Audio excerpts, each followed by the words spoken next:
y no lo ha escuchado mi señora madre, que mide unos 55, encuella al Señor y contra la pared. Usted no es Dios. Y en el refrigerio repartieron perros con gaseosa y la persona que estaba repartiendo se arrima a ofrecerme. Entonces, por pena de decir no soy capaz de recibirle, porque no tenía la fuerza en las manos ni la motricidad fina, le dije que no quería. En ese momento vienen los tres, se quedan dos afuera, uno entra, pide una soda y un tinto, no alcanzan a tomárselo y se van. Y ellos van con la moto impulsada, moto típica de sicario, una Calimati, y se vienen con la moto impulsada, apagada, y por el lado ciego me disparan a mí primero. Los chicos se vienen, entonces uno me abre la puerta, entonces yo trato de caerme, se me cae la pistola de la mano, él la coge y yo mirándolo aquí de frente. Tranquilo, parcero, lleve lo que quiera, pero ayúdenme, me decía yo. Cuando volteo a mirar, el otro le está quitando el reloj del anillo. ¿Los robaron estando...? Sí, claro, ahí. Hola, yo soy Javier Valencia, esto es Impacta tu Mundo. Y antes de empezar con la entrevista del día de hoy, quiero pedirles que se suscriban, que comenten nuestros videos, que los compartan, que nos sigan, porque entre más crezcamos con nuestra comunidad, vamos a tener estos invitados de lujo que seguramente impactarán en sus vidas de una u otra manera. Para el día de hoy quiero hacer algo diferente, quiero leer algo que escribí específicamente para esta entrevista, si me lo permiten. El poder de la resiliencia, de la fortaleza, de la inteligencia, pero sobre todo de la familia, hacen parte del capítulo de hoy. No es solo un abogado especialista en derecho probatorio, sino alguien que ha luchado desde su orilla y sin mayores pretensiones para cambiar la percepción de la discapacidad, erradicar el estigma, el lástima y transformar la inclusión en una realidad cotidiana.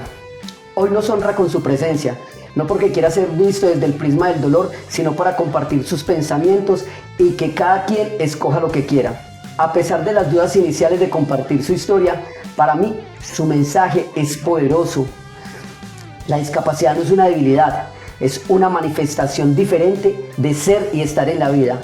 Prepárate para una conversación que nos reta a replantear nuestras creencias, pero sobre todo para preguntas cuyas respuestas serán de toda honestidad intelectual y de toda sinceridad emocional. Con ustedes hoy, mi amigo Edgar Rada, a quien además admiro mucho. ¿Cómo está? Muy bien, muchas gracias. Después de esa presentación, pues queda uno como un poco perplejo frente a la percepción que muchas veces puedan tener de uno.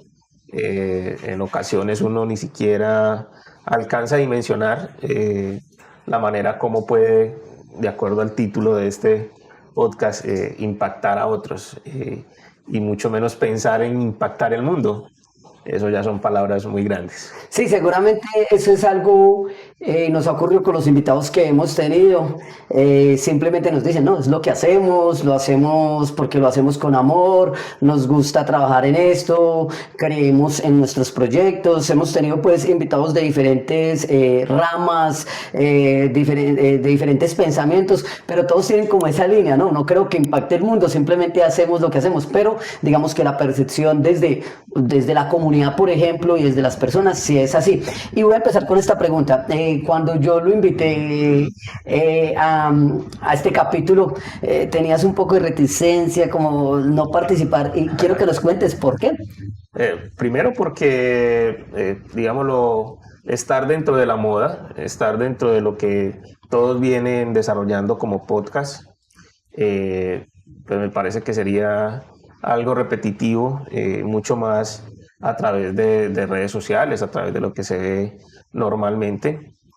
Y entonces pensaba en por qué no algo diferente. O sea, siempre he considerado que es una persona muy creativa, como para caer siempre como en el mismo y para donde todos van. Entonces, esa básicamente era como mi percepción, por eso se lo cuestionaba en su momento. Y porque hemos tenido también otros espacios en los cuales hemos compartido historias, no solamente desde lo particular, desde lo personal, como amigos, sino también desde diferentes ámbitos de su trabajo. Entonces, digamos lo que, entre comillas, volver a repetir toda una historia, entonces me parecía que, para ejemplificar, mi hermano me molestaba y entonces otra vez actor. Sí, Y en últimas, hasta dónde es valioso repetir uno la historia, sí. hasta dónde es valioso uno tratar de llegar, digámoslo, a más personas, frente a lo que escuchaba justamente hoy, escuchando un podcast, que en últimas esas circunstancias de vida se convierten en anécdotas.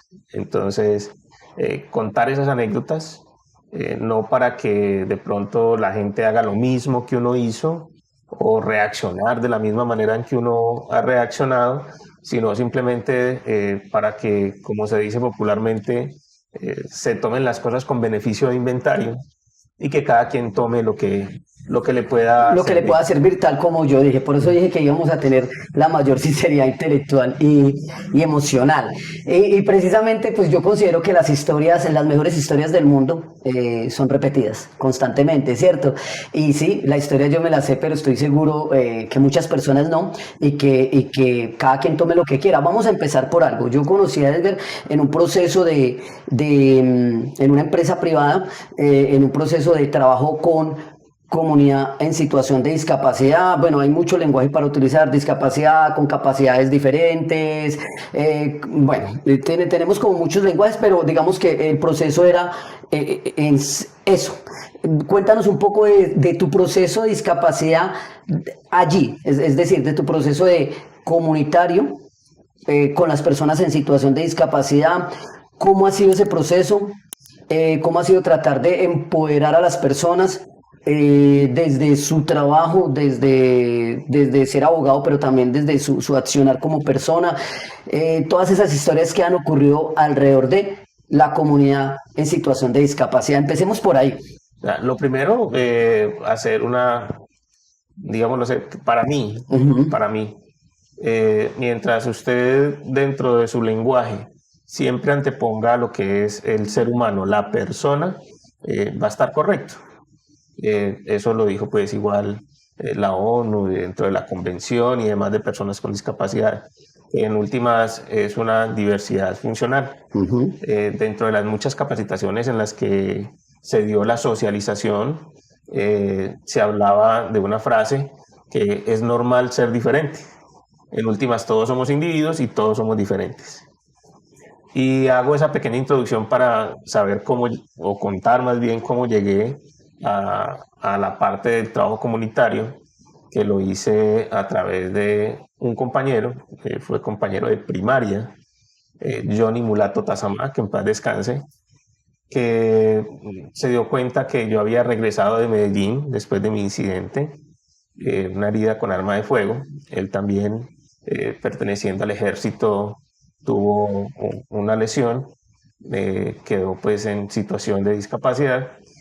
Entonces se da cuenta que yo regreso, yo llego al municipio de Cartago nuevamente, lo mío fue en Medellín, y entonces me invita a un partido de baloncesto en el que ellos habían invitado a una selección, a un grupo también organizado de Manizales. Entonces me invita y el primer impacto fue que yo no me sentía como ellos. O sea, era una pena de estar allí. Yo todo lo que tengo ahora es ganancia. En esa época tenía que tener las manos sobre un cojín porque se me caían. No tenía fuerza en los brazos. Entonces me invita al partido de baloncesto y en el refrigerio repartieron perros con gaseosa y la persona que estaba repartiendo se arrima a ofrecerme. Entonces, por pena de decir no soy capaz de recibirle, porque no tenía la fuerza en las manos ni la motricidad fina, le dije que no quería. Solo por pena. Y en mi pensamiento estaba, era, que yo no me veía como ellos. Yo no pertenezco acá. Yo no pertenezco acá. Pero después de esa experiencia empieza uno a reflexionar, empiezo a ir a las reuniones y a escuchar las historias de los compañeros.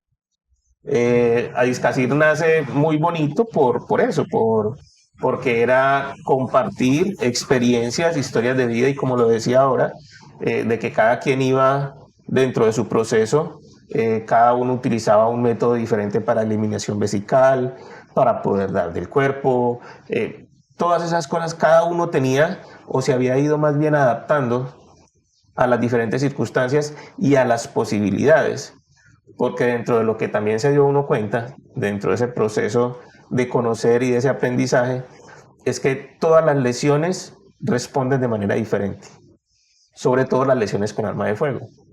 Entonces, cada quien puede responder, puede tener una lesión también con arma de fuego, pero responde su cuerpo de manera diferente. Pero tengo curiosidad, detengámonos ahí un momentico, luego hablamos de la historia. Primero detengámonos en este tema del trabajo, pero ¿por qué no te sentías? ¿Era porque no te reconocías aún en discapacidad o en una situación diferente?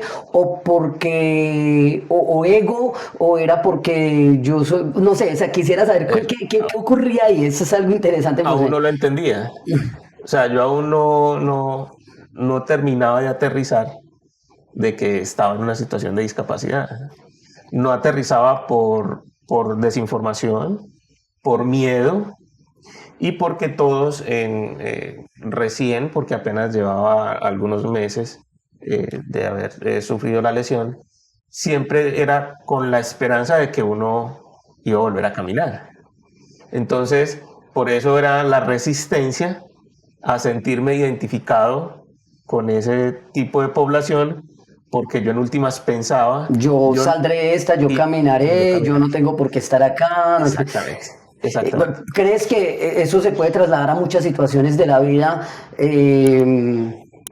incluso de situaciones sociales, emocionales, económicas, no necesariamente de personas con capacidades diferentes, sino cualquier tipo de persona que de pronto a veces no nos reconocemos y ese es el primer paso para empezar a dar una transformación en nuestras vidas?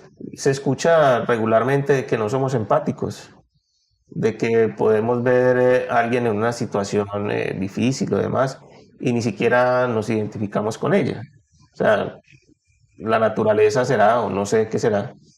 No nos sentimos empáticos. Yo cuando he contado en las diferentes charlas que he brindado en algunos espacios académicos, yo siempre cuento de que yo cuando estaba caminante, yo no veía personas en silla de ruedas en la calle. No las veía. No, nunca se me pasaron por la mente ni me detuve a ver si una persona necesitaba cruzar la calle o subir un andén. Y una vez estoy yo en esa situación, Ahí están. Empiezo a observar que es que hay una cantidad de personas en situación de discapacidad o con movilidad reducida en la que uno dice, venga, ¿por qué? Y me preguntaba, ¿por qué antes no podía observar ese tipo de población? Y eso es un signo claro de falta de empatía. Que lo tenemos todos y en muchos ámbitos sociales. Empiezas entonces el proceso ya a ir a las reuniones y ¿qué te enseñó ese proceso? ¿Qué logros crees que obtuviste y obtuvieron a nivel grupal? ¿Cuáles fueron los mayores aprendizajes de ese proceso con la asociación, comunitarios y a dónde te llevó eso? Primero a reconocerme. Y lo segundo, a aprender a aceptarme. Porque el proceso de adaptación no es que eso tenga fin. Nos estamos aceptando todos los días. Aceptar los giros de la vida, los cambios, todas esas circunstancias, porque la vida no es plana. La vida es de ida y de subida. Entonces, aprender a vivir el proceso de adaptación. Y se hizo a través de eso, a través de poder entender el otro. Y de cómo poder aportar. O sea, ellos me aportaron cantidades. Todos, Diego Fernando Molina, que en paz descanse, muchos de ellos, que empezar a nombrarlos sería dejar por fuera a alguno y eso sería injusto, porque de todos se aprendió algo, se aprendió una manera de cómo enfrentar las situaciones. Entonces, ¿cómo aportar? Entonces, dentro de mi personalidad, incluso cuando era caminante, en mi trabajo también, siempre era de tomar iniciativas y entonces, venga, hagámosle. Y entonces, venga, ¿por qué no hacemos esto? Y encontrarme con la doctora Irma Yanet Ortiz Bedoya, y empezar a hacer dupla de trabajo, pues nos permitió empezar a proponer cosas diferentes. Una de las mayores anécdotas tiene que ver con que era acabar con la parte de esa visión de la mendicidad de la persona con discapacidad. Cuando llegamos ellos tenían como dame una banderita en el corazón, como lleva una banderita en el corazón con alcancías en los colegios. Entonces propusimos, venga, nosotros podemos hacer otra cosa y nosotros podemos brindar algo. Con un tío que estaba vinculado a una institución de seguridad del Estado a la cual también yo estuve, tenía contactos con magistrados del Tribunal Superior de Pereira y ellos tenían un grupo de teatro. Entonces tenían una obra de teatro que ellos llevaban, se llama Farsa y Justicia del Señor Juez. Es una obra de teatro fantástica. Entonces fui hasta Pereira, hablé con ellos, les conté el cuento de nosotros, cuál era el propósito, y entonces los trajimos. Todavía funcionaba aquí pues esta de teatro que había ahí en la Sexta, ahí en el CAT, y los trajimos. Y eso fue un hito para mostrar de que podíamos ofrecer algo diferente. Trajimos a Enrique Colavisa, también en paz descanse. Hicimos diferentes cosas, diferentes eventos. Nació La Sillovida, nació otra cantidad de cosas.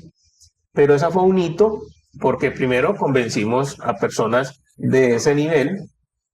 Ellos vinieron totalmente gratis. Y pudimos convocar y llenamos el teatro. Y habían diferentes personalidades. Recuerdo mucho porque cada que me encuentro, por ejemplo, a la doctora Ana María Soleire, que es médica, que ha sido muy visible en todo este cuento de resistencia social y demás, que pertenece a la asociación médica. Ese día ella fue con la mamá. Y cuando me la encuentro, ella cuenta la anécdota. Porque ellos empezaron a ver ejército, porque nosotros pedimos apoyo, porque como venían ese tipo de personalidades, queríamos brindar seguridad y demás. Entonces ellos vieron ejército y vieron gente. Y la obra empieza desde al lado de atrás de la obra. Viene un cazador haciendo disparos y hubo gente que se tiró debajo de las sillas. Y entonces siempre recuerda esa anécdota y mucha gente le quedó marcado de que fueron unas personas con discapacidad que trajeron una obra de ese tipo y que realmente nos abrió el camino a poder y tocar y a pedir apoyo. A empoderar además, ¿cierto? Digamos a los compañeros que de pronto no tenían esa visión, a hacer un cambio de perspectiva, de empoderamiento, un cambio de visión de que estamos en esta situación, pero no es un limitante es una realidad, más no es un limitante para. Precisamente, creo, tú eras abogado antes. No. Eso hace parte de la historia también. Okay. Yo por allá fui funcionario del Departamento Administrativo de Seguridad DAS, extinto hoy. Y allí es donde me ocurre el incidente, donde sufro una herida a la altura del hombro, de izquierda a derecha, con munición expansiva. Él impacta aquí, voy en un vehículo. Cuéntanos eso lo iba a dejar para luego, pero ya arranquémosla ahí entonces. Impacta desde la puerta de atrás, típica escena de semáforo en Medellín. Y para ese momento estaba en vacaciones, acaba de nacer mi hija y iba con un señor amigo. ¿Cuántos años tenías? Yo tenía 25, iba a cumplir 26 años. 25, 26 años. 27 de marzo, un 27 de marzo, 3 de la tarde. Y la tienes grabada, por supuesto. Sí, claro, pues se divide. Una situación, la vida en dos. Parte la vida en dos. En un segundo como también lo decía muchas veces cuando he dado algunas de las charlas, donde usted en un segundo pierde trabajo, pierde salud y en últimas también perdí familia, porque ya no eran las mismas circunstancias, estaba recién casado, llevaba apenas un año escaso de haberme casado, entonces cambia totalmente la vida, 180 grados. Entonces, en ese momento, lo único que uno, o por lo menos en mi pensar, era, bueno, Dios mío, estoy vivo, porque nunca perdí el conocimiento. La escena Y mi ocurrió hija, en un el semáforo semáforo. tipo película. ¿Tú ibas con alguien manejando o No, yo ibas iba como de como seguridad de él? copiloto. No, Copiloto. No, no no estabas iba de en ese momento, seguridad. ya no estabas en servicio. No, estaba en vacaciones. Un señor, amigo de allá, comerciante, supo que venía de vacaciones para Cartago y dijo, no se vaya a ir en bus con la niña, que el coche, que bueno. Él tenía una relación de familia con la familia del esposo de mi hermana. Entonces ya le había hecho un favor de, en ese tiempo, sacar el pasado judicial era todo un lío, le había hecho el favor de ayudarle a sacar el pasado judicial, quedó muy agradecido, el señor era comerciante de ahí, de Medellín, dueño de un club donde estaba toda la élite antioqueña en ese momento. Entonces el señor muy agradecido conmigo me invita al club y ya entonces empezó a contarme de sus historias, de sus cosas. Y justamente yo ya venía para acá porque estaba en vacaciones, venía, ya había cumplido la dieta, la mamá de mi hija en ese tiempo, pero mi primera esposa. Entonces, no se vaya a ir, véase uno de los vehículos que él tenía. Ya, bueno, listo, no hay ningún problema, mejor.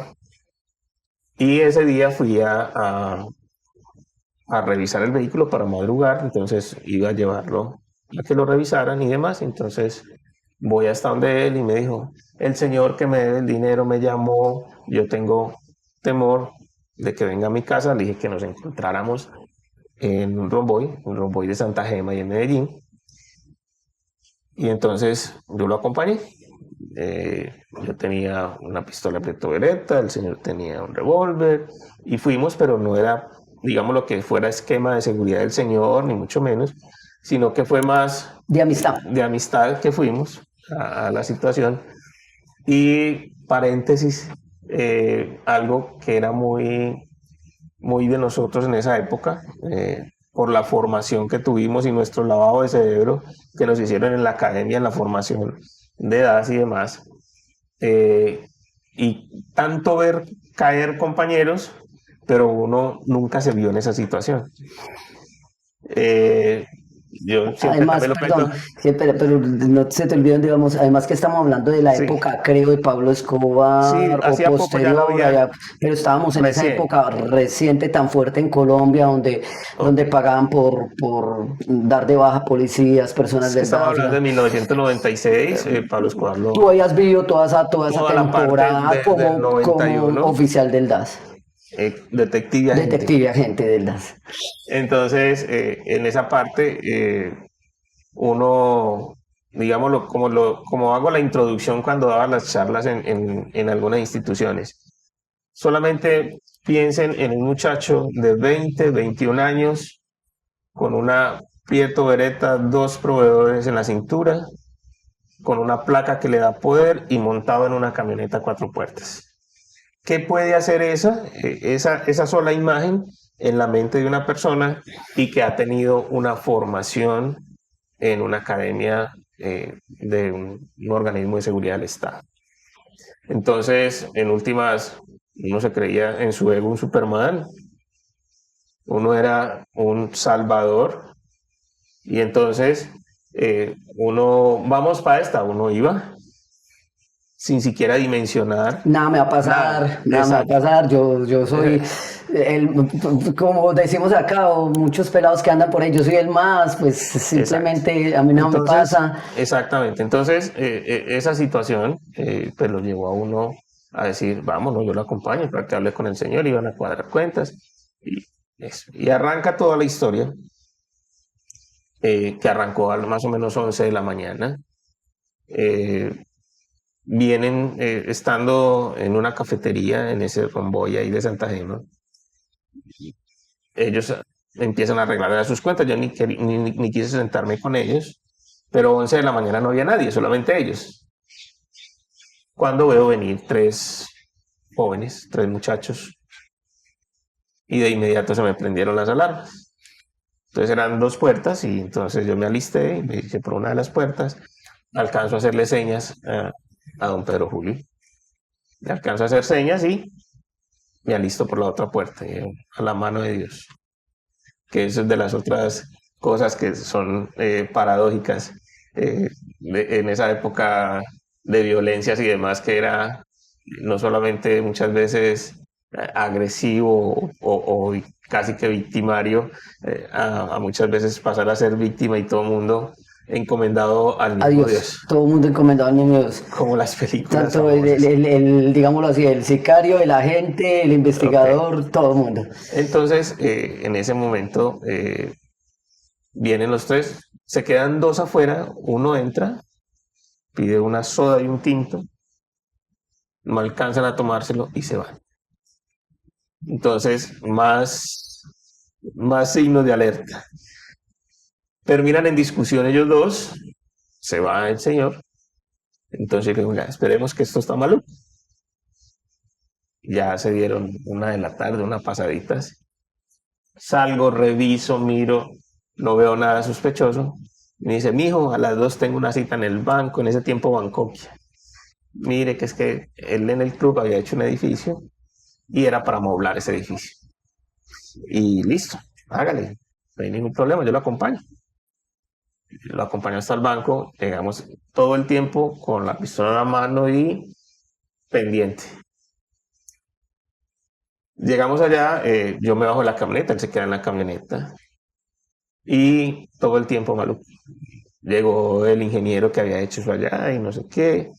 A las 2 abren el banco, entran al banco, salen a las 3 contentos, le habían aprobado un crédito para amoblar todo el edificio, no sé qué.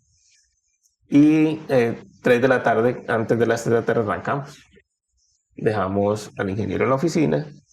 Mi hijo, vea la hora, qué pena con usted. Yo tengo otro carro. El señor tenía un apartamento de soltero. Yo tengo otro carro allá, camine y le dejo para que usted se lleve esta camioneta. Bueno. Y arrancamos. Y primer semáforo a 2 cuadras del Hospital General en Medellín. Empieza toda la escena. Yo era pendiente de semáforo, todas las mañas que uno adquiere, pendiente de retrovisor. Y claro, nos llegan por el lado ciego.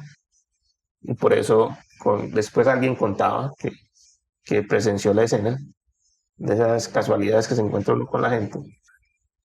Y ellos van con la moto impulsada, moto típica de sicario, una Calimati, y se vienen con la moto impulsada, apagada, y por el lado ciego me disparan a mí primero. Un solo disparo, un solo impacto, pero era 9 milímetros expansivo. Entonces, claro, al impactar estalla por dentro y yo no pierdo el conocimiento. Ya siguen disparándole a don Pedro Julio. Pedro Julio fallece. Y esos segundos interminables, que uno dice que ocurrió, pasó mucho tiempo, ¿no? Ya como pude, yo me incorporé, o sea, era encalambrado todo el cuerpo, los oídos pitando, y como pude me incorporo, miro a todo lado, hay un señor, yo creo que con más cara de susto del que tenía yo, un Renault 9 blanco, recuerdo mucho el señor trigueño, y yo le decía, tranquilo, tranquilo, ayúdenos que ya se fueron. Y el señor alcanza a abrir la puerta, se arrepiente y ya quedamos en medio de la intersección y la gente alrededor. Nadie se atrevía pues a arrimarse, pero sí los dueños de lo ajeno. Los chicos se vienen, entonces uno me abre la puerta, entonces yo trato de caerme, se me cae la pistola de la mano, él la coge y yo mirándolo aquí de frente. Tranquilo, parcero, lleve lo que quiera. pero ayúdenos, le decía yo.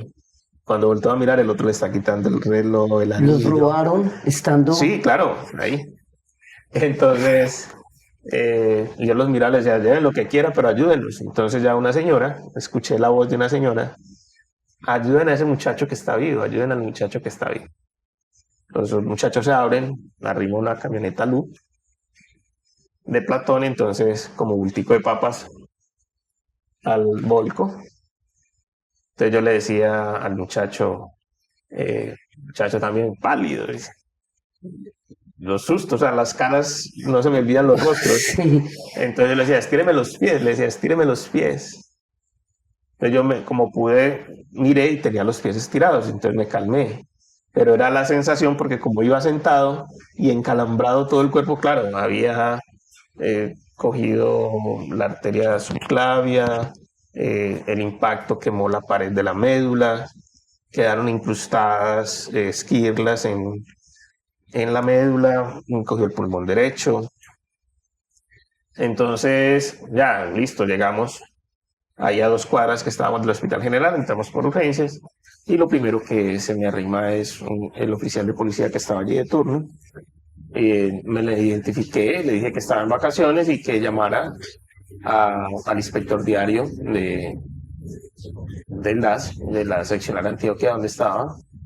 Y a los 5 minutos ya estaba toda la gente allí, compañeros y demás. Y les conté pues qué había sucedido, lo que había pasado.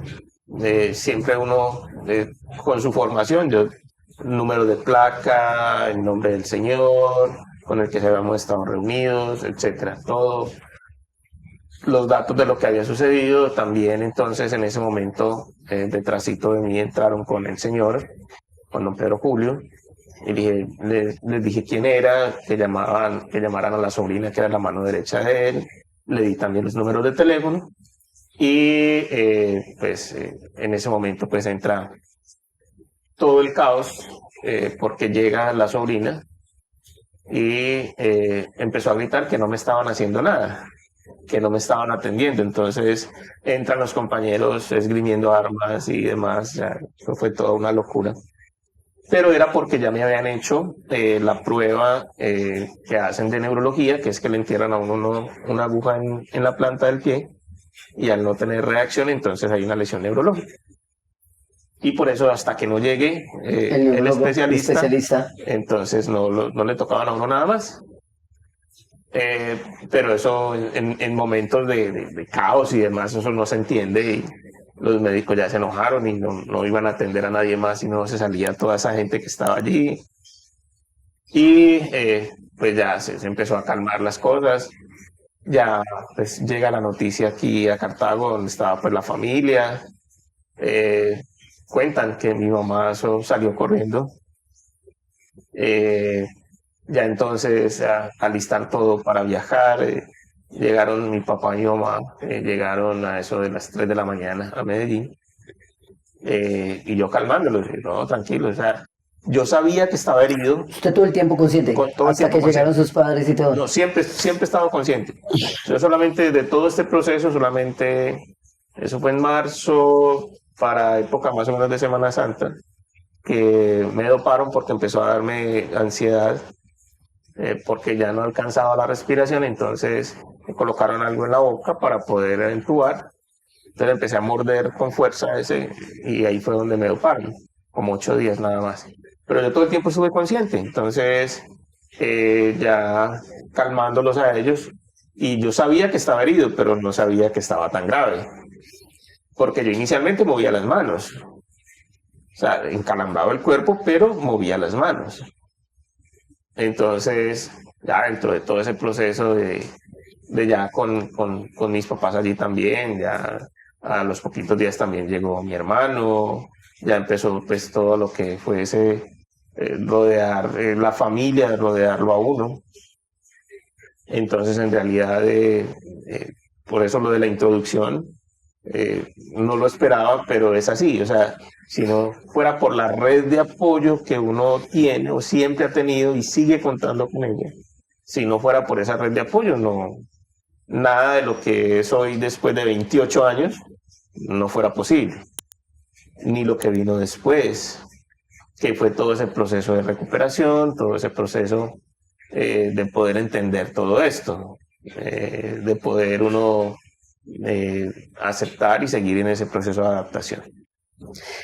Antes de volver nuevamente a donde íbamos, sí es muy importante el apoyo de la familia, entonces, para estos procesos de personas en situación de discapacidad. Yo creo que eso es como una primera mirada, y es que cuando a veces la gente dice es mental o no sé qué, que era más o menos en unas conversaciones que hemos tenido, no, no es mental, es una realidad, y es una realidad que se vive diferente de acuerdo a las redes que tengamos, a la familia, a la comunidad, a mi formación profesional. Sí marca la diferencia, sí marca la diferencia. Yo estar en una situación, si yo vivo en Brasil o en Suiza o en un país que de pronto tenga mejores formas de accesibilidad a países como Colombia, marca la diferencia si incluso viviendo en Colombia vivo con o tengo una familia que me acoge a una familia que no me acoge. Totalmente. Y en definitiva, ni siquiera es por, digámoslo, estrato social o por lo que sea, no. Es más bien la parte cultural y de lo que son los lazos familiares. Cuando hay unos lazos familiares fuertes en los que hay solidaridad, en los que hay, volvemos a la misma palabra, empatía, cuando existe eso, digamos lo que el proceso se aliviana más. Hay una frase que siempre lo he dicho también en mis charlas, y es que, y lo dije también en alguna oportunidad cuando me gradué, y es, venga, a mí me tocó la parte más fácil. La parte más fácil era ir a clase y rendir con lo que sabía que podía rendir. Difícil el proceso previo, de que tenía que salir para trabajos o salir 2 veces al día, o con la misma asociación, las reuniones, todo eso. El proceso previo, no saben todo lo que hay detrás, inclusive ahora para este evento de que lo vistan a uno, de que lo puedan sentar, de que se puedan tener. Esas personas que están detrás son las más valiosas, porque en últimas ellos son los que posibilitan lo que uno pueda tener aquí, y como decía también un compañero, que en últimas la sociedad es la que discapacita. Si yo no tengo acceso a, por más que yo quiera, por más si no tengo esa red de apoyo, no va a ser posible. Entonces, en últimas, la familia para mí ha sido fundamental. Su mamá ha sido muy fundamental en este proceso, lo he escuchado. Hay una historia, hay muchas historias de su mamá, muchas, pero hay una historia particular de su mamá que esa sí la había escuchado y siempre me ha gustado escucharla. Es algo sobre los médicos, que ella agarró un médico y luego que, pues todo el proceso lo vivió su mamá claro, en cierto momento. Lo primero es que dentro de ese proceso, la familia siempre va a tener esa esperanza de que uno va a poder salir, de que uno se va a recuperar o que uno va a volver a caminar. No solamente la tiene uno, sino que también la tiene la familia. Entonces, cuando yo empiezo a perder más facultades, porque ya tenía la inflamación medular, empezó a subir, cuando se empieza, digámoslo, a un estado médico más grave, entonces pierdo la facultad o la fuerza en los pulmones. No solamente empecé a perder la fuerza en mis extremidades, en ambas, sino también en los pulmones. ¿Por qué? Porque ya empezó a perder, como la lesión era tan alta, a perder la función de todos esos sistemas límbicos que le permiten a usted funciones automáticas, como respirar. Entonces, empecé a perder la fuerza en los pulmones. Entonces, el neumólogo creyó en mí, así como el neurólogo también creyó en mí por haber movido un dedito en cuidados intensivos, moví un dedito, y el Señor siempre creyó en mí porque moví ese dedo de manera voluntaria. El neumólogo también creyó en mí y dijo, no, este muchacho hay que intubarlo. Vamos a darle una oportunidad, ese muchacho está muy joven, tiene una niña recién nacida, démosle una oportunidad, ese muchacho está muy joven. Y entonces ordena, ya había pasado también un proceso que me iban a colocar una arteria de plástico, tenía 50 y 50 de sobrevivir, y en la puerta de cirugía el médico que lo iba a hacer me dijo, ¿usted lleva 2 días así?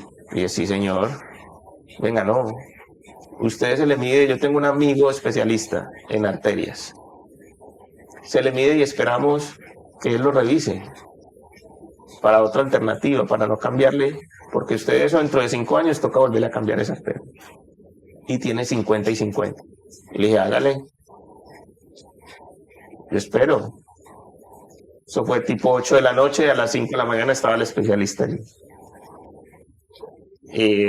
Medio de contraste, revisó y efectivamente ensayó. Dicen que era un medicamento experimental, no sé al día de hoy si eso fue así o no, pero me salvó la arteria.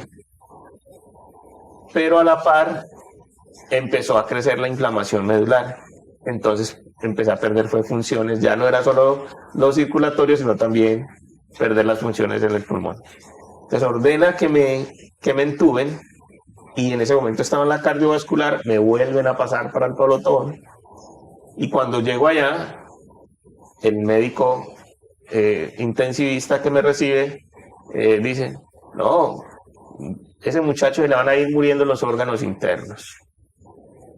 20 minuticos y el muchacho descansa. Y no lo ha escuchado mi señora madre, que mide 1,55, encuella al señor y contra la pared. Usted no es Dios. Ya el otro señor, el otro médico dijo que lo entubaran.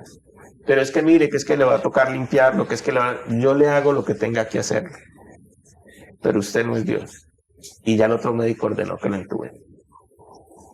Y efectivamente me entubaron y estuve pues 2 meses y medio en cuidados intensivos, y empieza pues todo ese proceso de recuperación.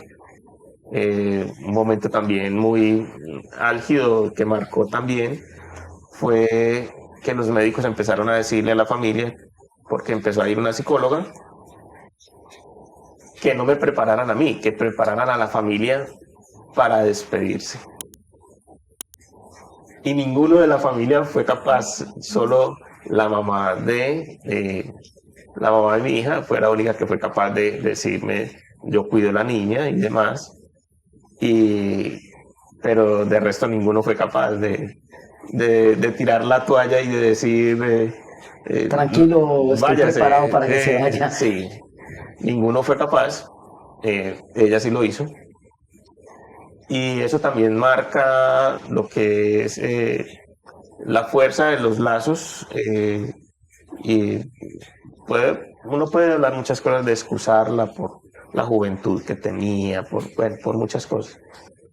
Pero es la fuerza del vínculo de los que se levantaron con usted, esos que lo ayudaron en determinado momento, o que vivieron las experiencias de vida desde niños hasta adultos. Y otro elemento, como yo vivía tantas cosas, en una oportunidad con mi hermano Alexander, que fue el que le tocó la parte de firmar documentos y cosas muchas veces, por la hora y por todo eso, yo le había dicho a él que nunca me dejara conectar a una máquina, porque había vivido la experiencia de un amigo, un compañero de trabajo, que fui a visitarlo, lo hirieron y fui a visitarlo y lo vi conectado, a mí me impactó mucho. Sin embargo, nunca pensé que me fuera a tocar. Entonces, cuando vine de permiso, hablaba con mi hermano no le contaba, entonces no me va a dejar conectar. El hermano, que uno parte de una vez y ya. Y ese día le tocó firmar a él, porque habíamos pactado eso. Y después tampoco fue capaz de... No lo decidió. Firmó unos documentos, pero tampoco era capaz de despedirse. Sí. En total, empieza todo ese proceso, que en últimas, lo único, como lo decíamos al principio, se convierten en anécdotas, que uno, después de haber hecho la catarsis 2 veces, yo hice, en 2 ocasiones que fui a Medellín, hice todo el recorrido nuevamente. todo el recorrido en 2 ocasiones de lo que fue ese día. Y que ya uno lo puede contar y se puede reír, que ya lo cuenta uno como eso, como una anécdota. Porque en últimas, una situación que cambió esa vida me dio la oportunidad también de otras cosas. Me dio la oportunidad de conocer el grupo, de conocer muchas personas, de meterme en una causa social como fue la del grupo, como la que sigue siendo hoy, poder ayudarle desde mi profesión, poderle ayudar a alguien. El solo hecho de uno ir y tocar la puerta y decir, deme la oportunidad, yo quiero estudiar Derecho. Esa digámoslo, no lo llamamos ni valentía, sino simplemente de poder... Determinación. Sí, de poder, con las personas correctas que llegaron a mi entorno, porque soy muy agradecido con eso, que siempre en mi entorno han llegado personas muy bonitas, desde los médicos en su oportunidad, como los que fueron compañeros que hoy persiste un lazo de amistad, los que trabajaron conmigo, muchos de ellos, conocí muchas personas buenas, no tan buenas, pero todo ese entorno que me ha permitido en últimas estar en esta situación, me ha permitido eso, conocer muchas personas y tener claro que desde mis posibilidades trato de ayudar en lo que pueda, y no solamente a personas con discapacidad, sino también a muchas otras que llegan con angustia por algún problema que tienen y que uno pueda darles por lo menos una voz de aliento o marcarles el camino o tratar de darle solución a situaciones que tienen. Vamos a hablar un poquito del derecho, ya nos metimos entonces ahí. Usted encausa la entrevista, ¿sí? ¿Por qué derecho? ¿Qué le ha enseñado el derecho y por qué derecho probatorio? Que casi uno no lo escucha, ¿no? Uno dice especialista en derecho, pues, digamos en la ignorancia popular, especialista en derecho de familia, en derecho civil, en derecho laboral. Entonces, ¿por qué derecho? ¿Qué le ha enseñado el derecho? ¿Cómo ha sido esta experiencia? Para ti, hay casos que tú digas, esto ha sido extraordinario, ¿cierto? Siendo pues para todos los que estudiamos alguna carrera, momentos que uno dice, tan bacano cuando ocurrió esto, o esto me enseñó, o esta dificultad, o esta necesidad me llevó a esto, y por qué derecho probatorio. Ok, bueno, empecemos por el principio, y es que me enamoré del derecho desde que estaba en el mismo DAS, porque llegué a una unidad, en ese tiempo se llamaba la UNICOP, pero era una unidad especial de investigación, en la época de los jueces y fiscales sin rostro, justamente por todo el conflicto con lo de Pablo Escobar, con lo demás.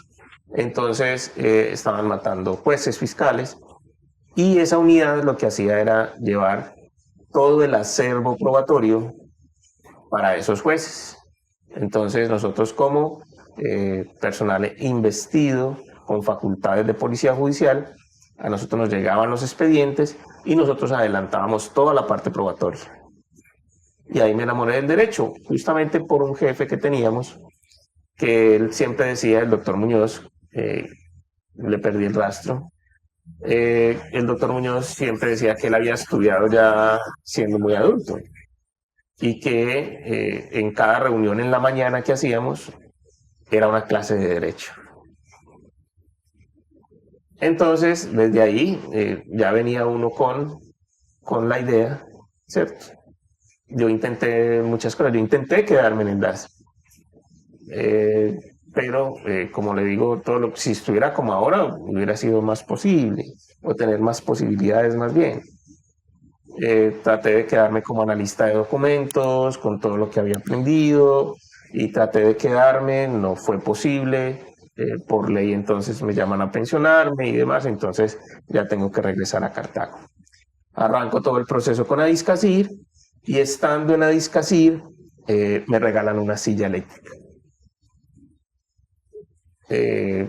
Monseñor Jairo y Monseñor Luis, ellos de verlo a uno moverse dentro de la asociación y demás, le dijo a Monseñor Jairo, le dice a Monseñor Luis Madrid, persona muy importante en todo este proceso, que tenía una silla, pero que no habían podido ponerla a funcionar. Y me la ofrecen. Y llega mi red de apoyo, mi hermano, que es el MacGyver de la familia, Carlos, viene, la revisa y ve que es solamente batería. Me hacen una entrevista y demás, y entonces cuando vienen y me hacen la entrevista, yo lo único que les contesté es que si ustedes me dan la posibilidad de moverme es como si me pusieran alas. Si ustedes me dan la posibilidad de moverme, es como si me pusieran alas. Y me regalan la silla. Y arrancamos desde allí. Y entonces hice un préstamo y compré mi primer portátil de esos gruesos. Y bueno, ya tengo las herramientas. Ya tengo en qué moverme, ya tengo en qué trabajar. Voy a tocar las puertas, voy a pedir la posibilidad. Y le comenté a Monseñor Luis, yo quiero estudiar. Estaba apenas poquito tiempo, llevaba la universidad cooperativa. Y entonces llama a la rectora, a la doctora Rosalba, la llama. Y le dije que fuera, yo fui. La universidad con gradas por toda parte. Me di que un sobrino me ayudaron, me subieron.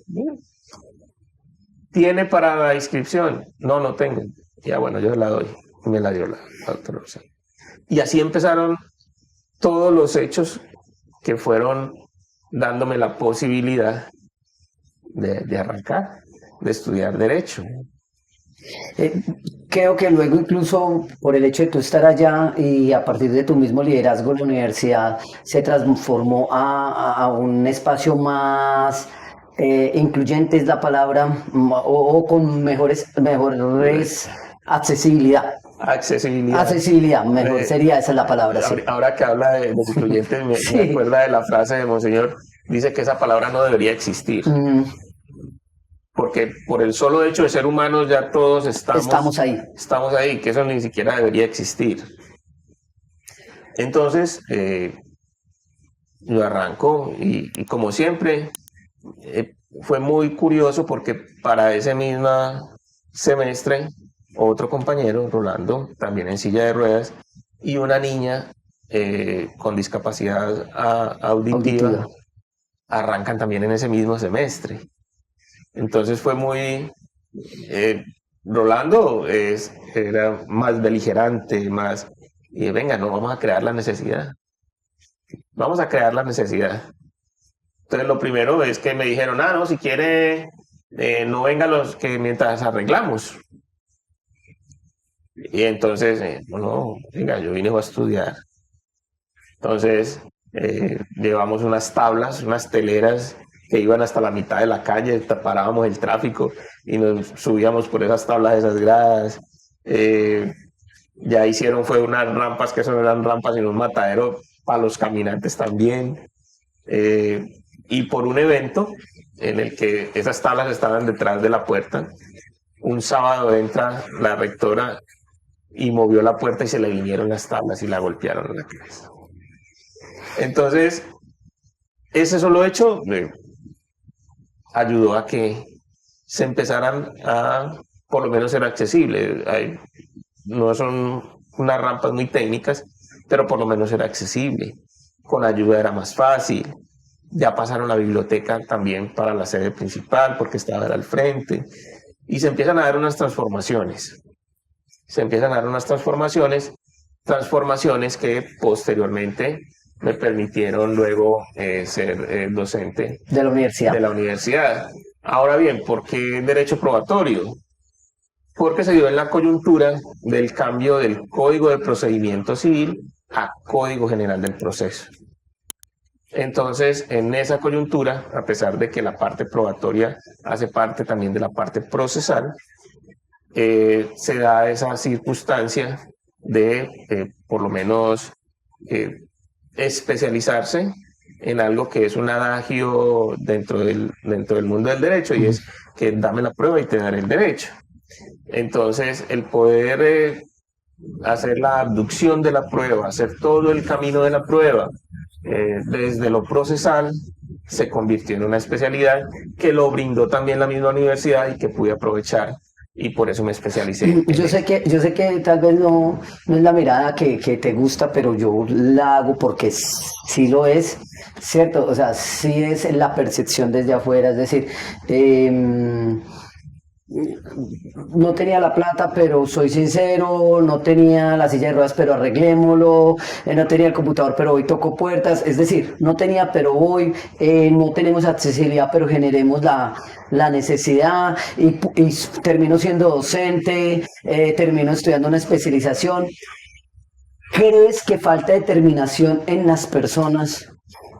Porque yo creo que esa es la palabra que utilizamos, determinación en las personas, y no solamente las personas que están en alguna situación de discapacidad, sino en todas las personas, en todas, cuando a veces nos encerramos en nuestras propias problemáticas, en nuestras propias situaciones económicas, muchas veces emocionales, sociales, y culpamos siempre a terceros, a terceros, a terceros, a terceros, pero no nos movemos, no cogemos alas para movernos. ¿Crees que sí nos falta un poquito de determinación a muchas personas?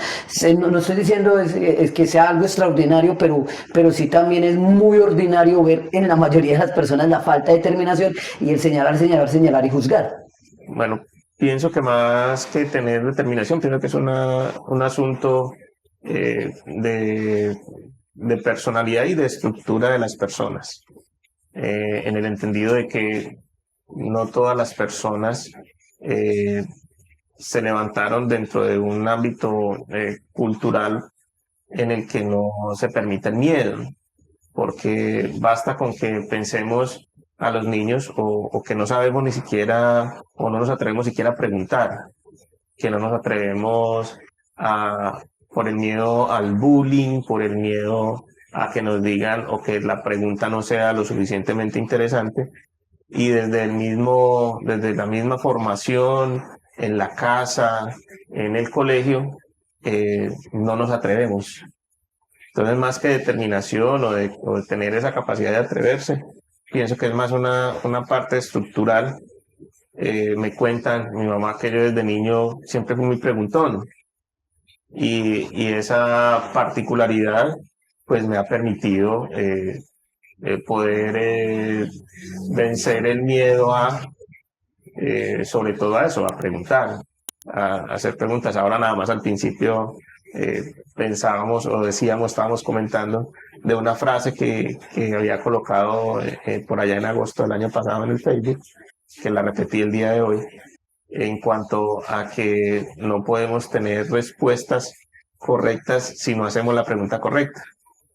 Entonces, pienso que son momentos coyunturales en los cuales se nos puede dar la oportunidad de poder atrevernos a, dadas las condiciones o lo que sea, a poder eh, tocar puertas, de tocar la puerta correcta, así nos digan que no, porque ese temor al rechazo o ese temor a que nos digan que no, muchas veces nos inmoviliza.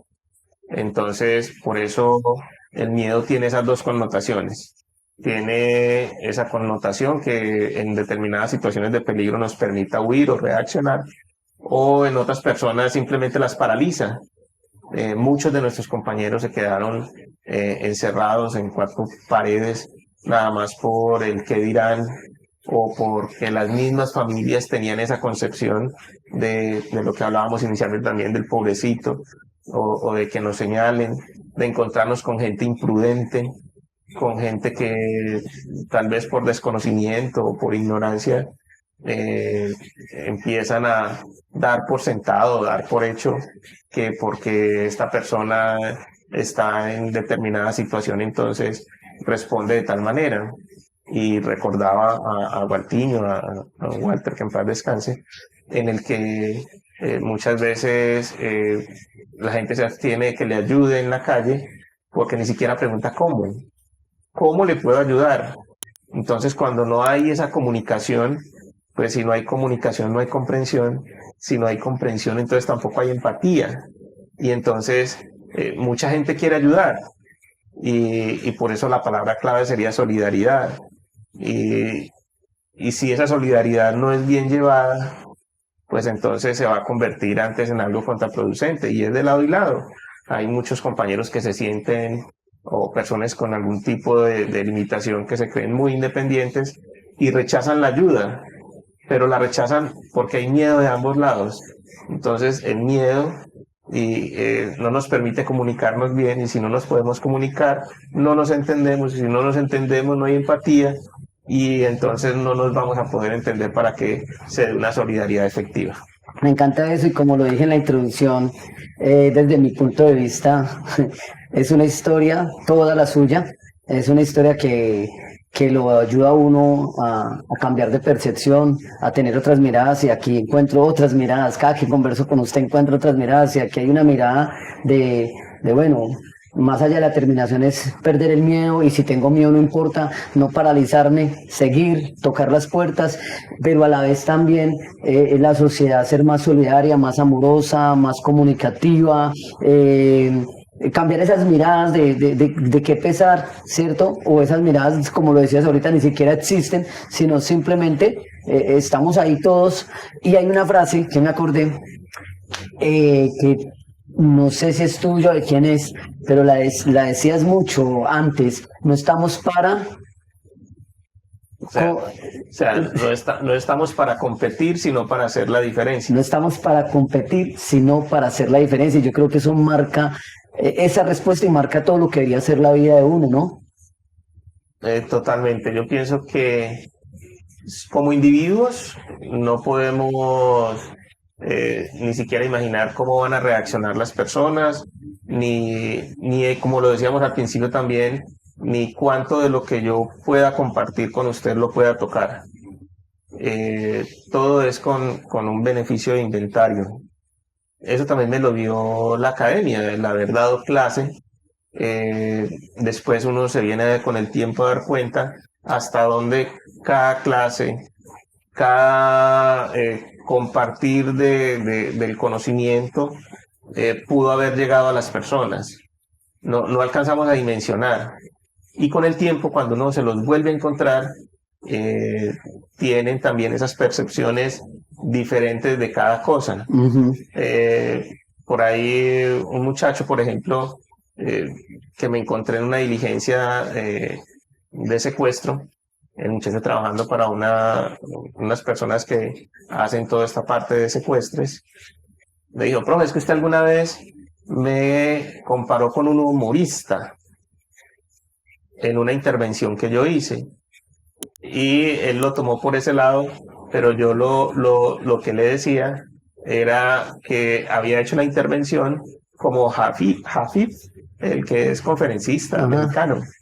Javier Jafí, bueno, no recuerdo bien el nombre, Sí. Y yo le había hecho la comparación, que él había hecho la intervención como él, y él lo tomó como si yo lo estuviera diciendo, como si hubiera sido un humorista. Entonces, son percepciones diferentes. Lo que decías de la comunicación. ¿En qué estamos ahora?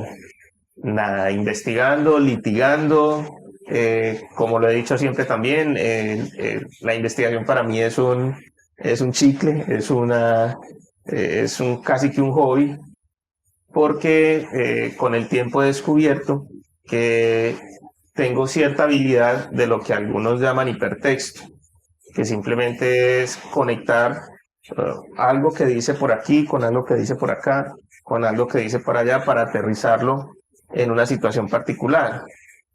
Entonces he descubierto que tengo esa habilidad que le permite a uno analizar no desde la mirada pitillo, sino desde el contexto, y eso le permite a uno poder tener un mejor análisis en muchos de los proyectos. En toda la entrevista nos hemos dado cuenta, y creo que es un mensaje también poderoso, es como el amor y la fe en Dios, en la vida, en el universo, en lo que sea que creamos, nos salva, cómo el amor y la fe te trajo hasta donde estás. Y eso es definitivamente irrefutable, ¿cierto? Pues no le puedo decir a un abogado que algo es irrefutable, pero indiscutiblemente durante toda la entrevista hemos hablado de amor y fe. Vamos a hablar de amor. ¿Cómo estamos en el amor? Contemos un poco esa historia de amor. Bien, ya hace 8 años que volví a casarme por la iglesia. Realmente una pareja que ha sido un apoyo crucial, fundamental en esta etapa de la vida en el que uno ha cambiado percepciones, en el que le ha venido dando más valor a la salud, a estar, digámoslo, mejor, que ha podido tener un poco más de estabilidad. Por ahí sale un meme cada rato de que yo pensé que los abogados tenían plata hasta que me convertí en abogado. Y uno no tiene dinero, pero no le falta el plato de comida en la mesa ni el techo donde vivir. Entonces uno ha, digamos lo que en esta etapa de la vida, con más tranquilidad, dándole prioridades a otras cosas, y a pesar de que no se puedan realizar muchas de las actividades que uno quisiera, pues hombre, le ha dado uno tranquilidad, digámoslo, en su diario vivir, y en eso ha sido importantísimo pues mi esposa, porque lo cuida uno en su salud, porque está pendiente de todo, porque está pendiente de qué es lo que falta. Es una administradora fantástica, de hecho fue su profesión mucho tiempo. Entonces esa parte de la vida amorosa actualmente ha sido fundamental en esos aspectos. Porque las personas las personas del común deberíamos saber algo de derecho o importarnos el derecho, las leyes. Hemos hablado muchas veces de eso. Hay una definición sencilla que creo que todos dan y que lo dan a uno desde el primer semestre en la universidad. Y es que el derecho, en términos sencillos, es el que regula el comportamiento de los hombres en sociedad. En últimas, el derecho lo que nos da es un espacio de regulación aceptado por todos dentro del contrato social, de lo que se desprende la misma Constitución, desde lo que se desprenden tanto normas para restringir o más bien para persuadir el comportamiento de los hombres en sociedad, otras son de manera dispositiva, característica de la palabra podrá tal cosa.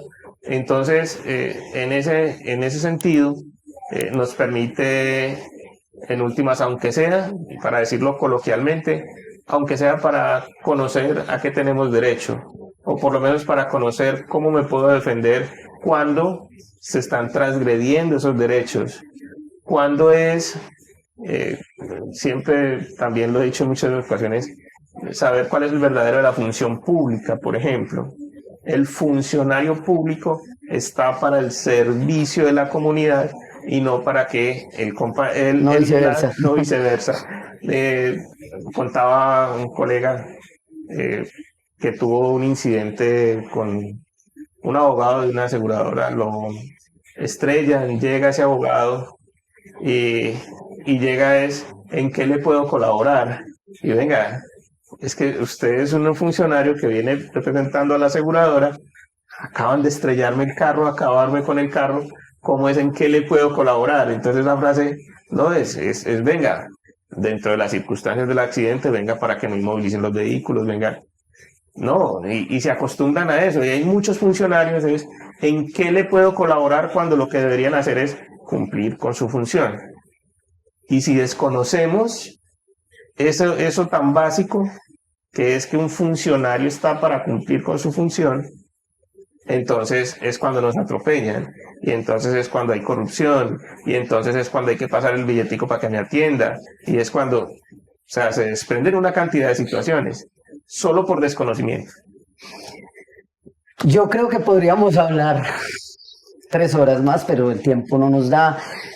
Yo le agradezco por habernos abierto las puertas de su casa, por habernos contado estas historias. Si quisiéramos, podríamos hablar muchas historias más de esa época violenta que conocen en todas partes del mundo, cuando Pablo Escobar, que te tocó como funcionario del DASI, que pues algunos las conocemos, pero pues no hay tiempo para ello, pero pues son historias repetitivas. Es una historia también, lo digo yo, no solo su incidente, sino el post, es toda esa determinación o ese hacerse preguntas, como lo dijiste, todo el amor, toda la fe, todo el trabajo colaborativo con los compañeros de discapacidad. Mejor dicho, hay historias para contar, aparte de lo intelectual, de las lecturas y demás, que yo creo que todos nuestros espectadores y todos nuestros oyentes estarían encantados, pero no tenemos el tiempo. Yo en este programa siempre hago dos preguntas que pueden ser retóricas. Las puedes contestar como quieras. Ya lo has venido diciendo, según yo lo veo, es cómo impactas tu mundo. Pero cuando yo hablo del mundo es también mi jardín, ¿cierto? Utilizamos en el primer capítulo del programa una frase de la Madre Teresa de Calcuta, y es que si cada quien barre su patio, el mundo sería un lugar limpio. Entonces, ¿cómo impactas tu mundo, desde tu visión? Y también, ¿cómo crees que las personas pueden allí impactar su mundo, ¿cierto? ¿Qué les dirías? ¿Qué les recomendarías a las personas que están en una situación de discapacidad o capacidad diferente, y a la sociedad en general? Bueno, desde lo personal, estoy totalmente de acuerdo que cuando uno empieza a entenderse, que yo creo que hay que empezar por ahí, de cuando nos podemos entender, podremos entender al otro. Y yo no puedo en últimas pensar por el otro, lo único que puedo hacer es respetar al otro. Entonces, si entiendo eso desde lo individual, de entenderme para poder entender al otro, y respeto su individualidad, yo creo que es una manera de poder impactar las cosas, desde la parte del respeto. Y en cuanto a lo que pueda de una u otra manera impactar estas historias, lo decíamos, y es que todo es con beneficio de inventario. ¿Y qué les puedo decir? Es que simplemente estar uno abierto a las posibilidades, que no es una frase mía, es una frase de la doctora Mayané que le gusta mucho, que uno siempre debe estar abierto a las posibilidades, porque cuando se está abierto a las posibilidades, podemos encontrar cosas que ni nosotros mismos esperábamos o entendíamos, y para eso hay que dejar el miedo. Yo pienso que el miedo siempre va a tener ese componente de paralizar y de que no nos va a permitir siquiera preguntar. Gracias. A ustedes para invitarme.